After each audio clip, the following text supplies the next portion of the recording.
Hello, ladies and gentlemen, and welcome to the Discriminating Gamer. You know, I gotta tell you, I recently threw a ball for my dog. He looks so cute in his little tuxedo. Anyway, ladies and gentlemen, today we're gonna go ahead and look at my top 10 deck building games of all time.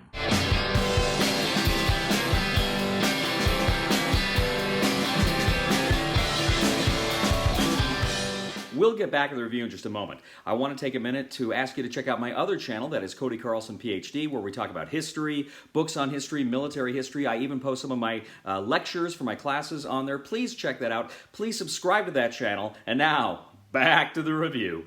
All right, ladies and gentlemen, so today we're going to go ahead and take a look at my top 10 deck building games of all time. Now, let me be very, very clear. I recently did a video that was my top 10 board games with deck building. So those are games like Dune Imperium, Undaunted Normandy, games that are fundamentally board games that have a deck building component and a deck building mechanic. What I'm looking at here are deck building games. That is to say, I'm looking at card games. I'm looking at card games that may have a board or may have something there, but they're fundamentally just, it's about the cards. There may be some other little components, but it's fundamentally about how you play the cards in deck builders. And so I'm going to go ahead and discuss those with you right now. I do have a couple of honorable mentions. First of all, Thunderstone Quest was a really good, big, epic deck building game. You did have a mat, and you'd have to go into these like dungeons or caves. You'd have to have light with you was an important resource in that game. It was just a lot of fun because it was a great fantasy adventure, and it was massive, and there was a lot of stuff there. I actually ended up, I think I gave this to a friend when I moved away from Texas, I think, and it's one of those that as soon as I did it, I regretted it because it is so cool, so epic, and so much fun. But a huge, heavy box. That was from AEG, really liked it. Also, Aeon's End, that was from Indie Boards and Cards, another big fantasy cooperative deck building game. In this one, you are... I can't remember the name of it was like Gravehold or something, I think it was the name of the town, I can't remember. But you're defending that. You've got like these portals that you can do different things, but I remember there's you've got dials, and essentially you're like trying to withstand all these attacks, and you've got these dials that you're using to track health and stuff. And it was just a lot of fun. In fact, I had some of my friends in Texas.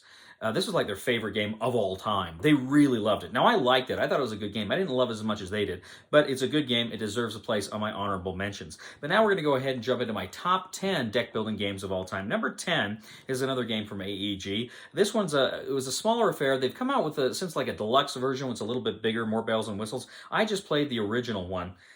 And again, this is one I think I gave away at some point. I don't remember, but I don't have it anywhere. I've looked. So I think I must have given it away. But this is Valley of the Kings. Now, Valley of the Kings is a great kind of Egyptian-themed deck-building game where you actually can lay down cards to create kind of a tableau in the shape of a pyramid.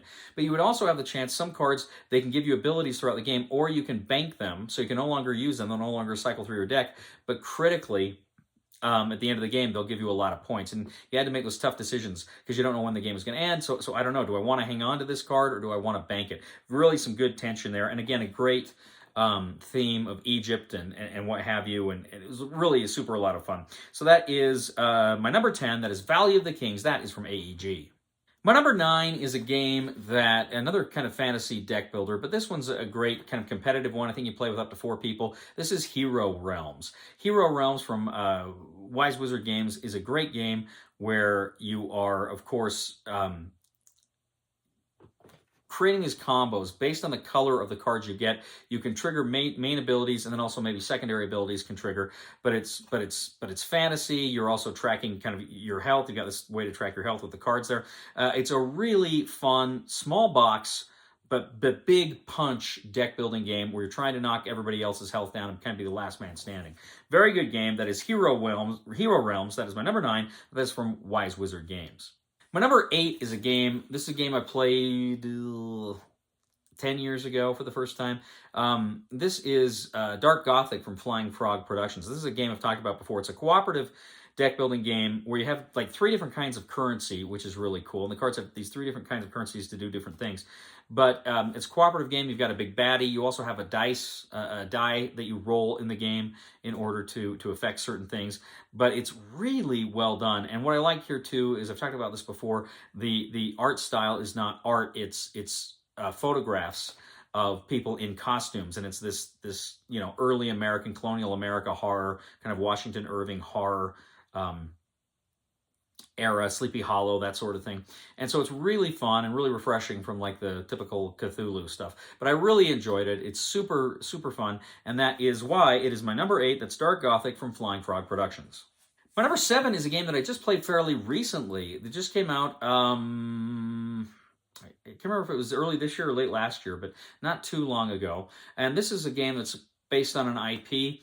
This is Firefly Misbehaving. Now, in Firefly Misbehaving, you do have kind of a board tableau, and there's a board for the market, but it's very much a card game. And essentially, as you're playing the game, you can choose to kind of put your cards down on this board to give you kind of certain powers and stuff.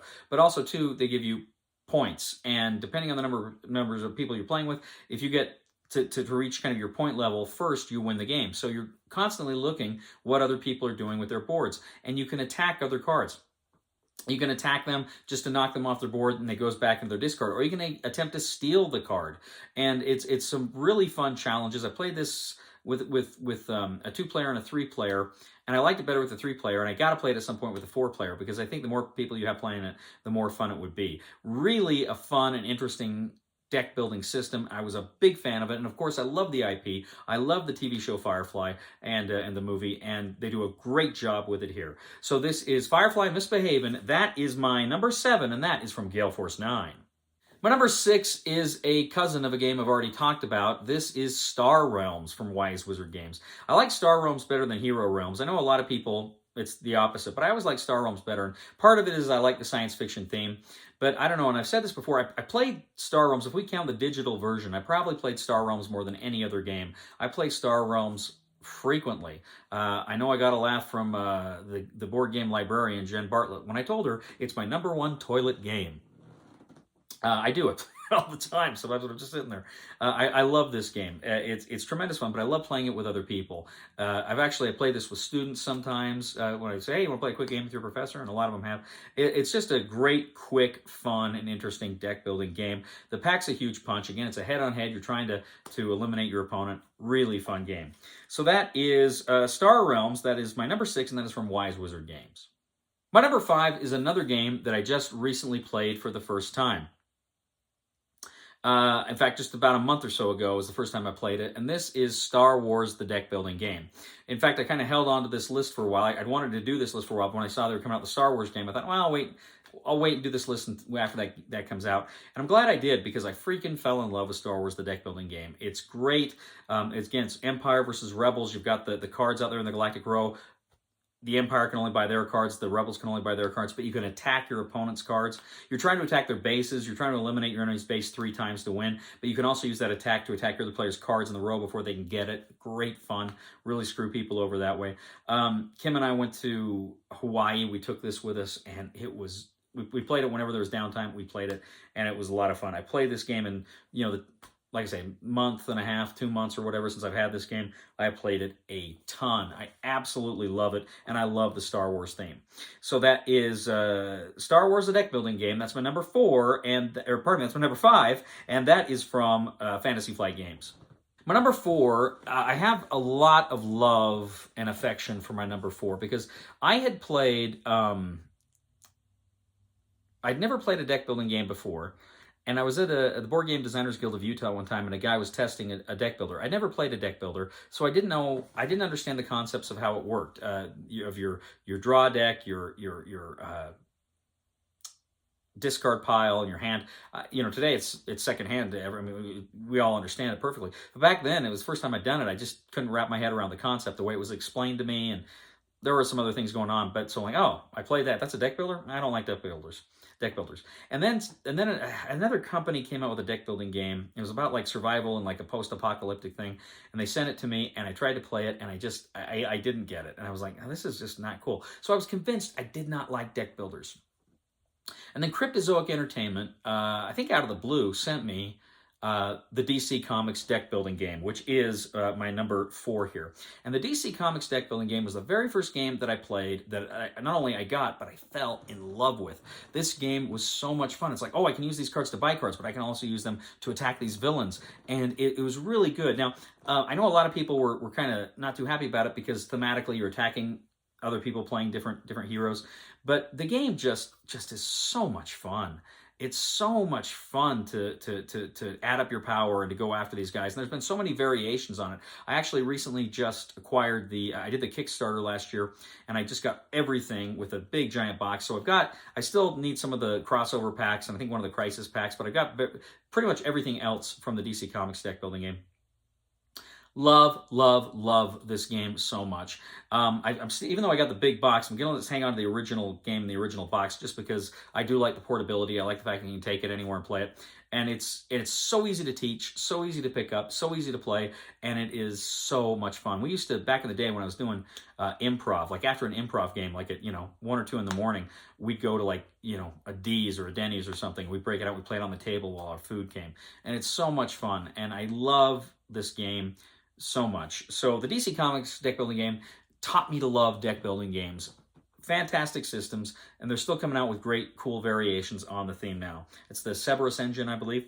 So that is number 4, rather, sorry. That is the DC Comics deck building game from Cryptozoic. Now my top 3. I really wrestled here because I've got a fairly new deck builder that's kind of challenging some older established deck builders, and I almost thought it might beat them, but I kind of decided, no, this is the order it's going to go, at least for now. It may change. My number 3 deck building game, this again is another fairly recent one. It came out, I think the game came out, I want to say in 21, late 21, and then I played it in early 22. It's had 3 expansions come out. I played 2 and reviewed 2. I'm hoping to play and review the 3rd one pretty soon. But this is the G.I. Joe deck building game from Renegade. The G.I. Joe deck building game is a deck builder. It's a love letter to all of us who were kids and we played G.I. Joe. What I like about this deck builder is it's very thematic and very story-driven. Essentially, every game you play, you're playing through a story. You're playing through a G.I. Joe story. There are some stories that came from the comic books and the TV series, and then there's some that are kind of original stories that are made just for this game. But you're playing through these story cards, and you got to beat the story cards. But complications come out, and officers come out. Cobra officers come out. You have to deal with. You have vehicles, and in order for your Joes to go on missions, they actually have to take a vehicle to go there, and the vehicles have capacity. They can only carry so many Joes. But what's cool here is each Joe has certain skills and abilities, and it kind of gives you a number next to them. So when you go up against these Cobra officers and complications and side missions and the main story mission, what you're doing is you're going to roll die and try to beat that number. But depending on your skills, every Joe can roll at least 1, but these skills will give you more. So you want a skill that matches a skill on that story mission. If they match, you get to roll more die, and that gives you a better chance of defeating the Cobra there. So you go ahead and you do it, and you roll the die, you hope for the best. So there's a lot of luck in this game. There's a ton of luck with the die rolls, but still, it's fun because I love it because how thematic it is and how much those stories really suck you in. And I love playing with these G.I. Joe characters and seeing the art. Again, it takes me back to my childhood. Absolutely love it. So that is the G.I. Joe deck building game. That is from Renegade, and that is my number 3. Okay, my number 2 is a game that probably... I played this game a ton. I played this game here, my number 2, a lot, and it's one I play a lot solo. In fact, I probably play this more than any other solo game I play. And I really enjoy it. I always have fun with this. This is Legendary, a Marvel deck building game. Again, this is a game I bought. I think I can tell you when I bought this. I bought this in September of 2013. I was at Salt Lake Comic Con, and I bought it there. I bought this game at Salt Lake Comic Con, and I probably paid a little bit too much for it. But you know what? I was excited. I heard people talking about it, and I thought, you know what? I want to play it. So I bought that game there. And immediately I got sucked in with it. I got my friends playing it, and it was just fantastic. I believe I have every expansion. I believe I have every expansion to this. There's the villains one, and I think maybe there might be an expansion I don't have to the villains. No, maybe I got that. I can't remember.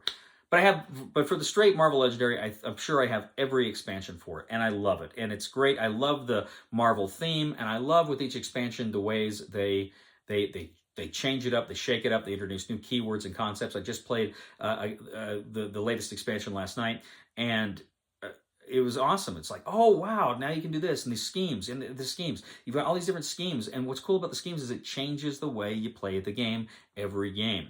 That's how it stays new and fresh, is because every time you play it, you got these basic core concepts, but you get these different games you can play with it. So I really love that. I'm a tremendous fan of this system and how it can evolve and how it can play. I just, again, played it last night and love it. So that is number 2. That is Legendary, a Marvel deck building game, and that is from Upper Deck. Okay, so now my number 1 deck building game of all time. Now let me be clear.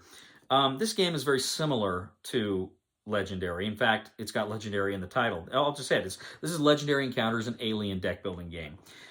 Very often, I just refer to the Legendary family, and sometimes I lump Encounters in with a regular Legendary. But Legendary Encounters and Legendary, there's enough difference there that when I'm honest, I think they are different games. A lot of similarities, but there's enough different that I think they function as different games.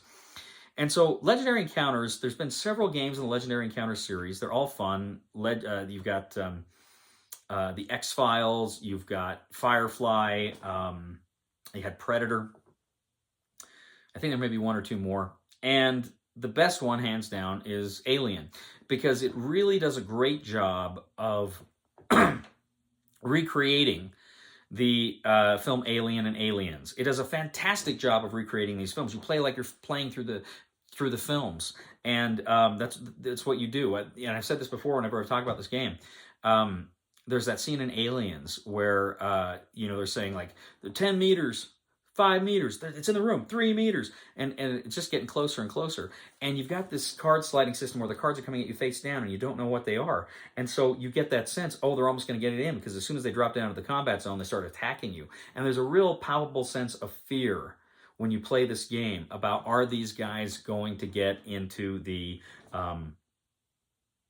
combat zone, or are we going to beat them?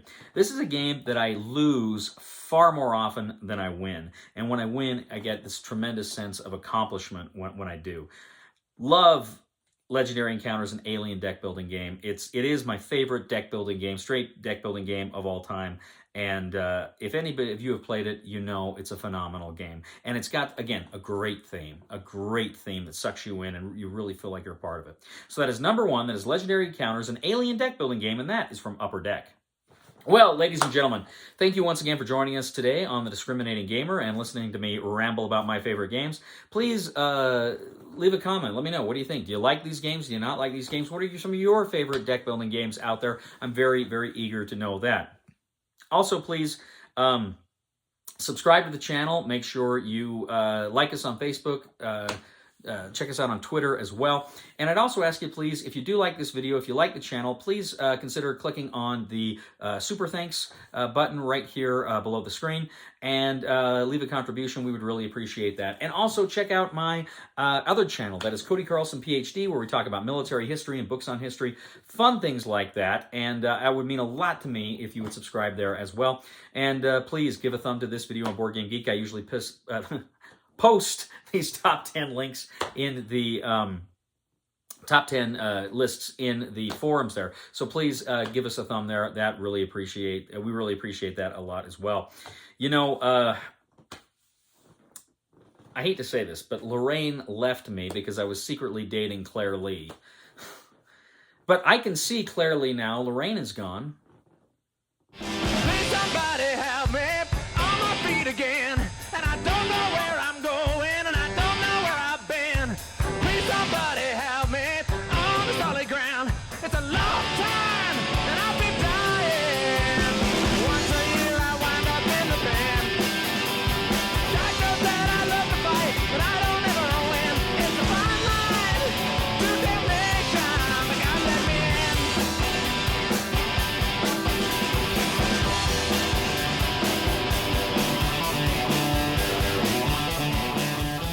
Oh yes, a weakness card is very much like a vulnerability card. It does little more than take up space. However, it does give you a victory point penalty. Yes, Cody. Have you told them about victory points yet, have you? Or has the couch potato crusader distracted you once again?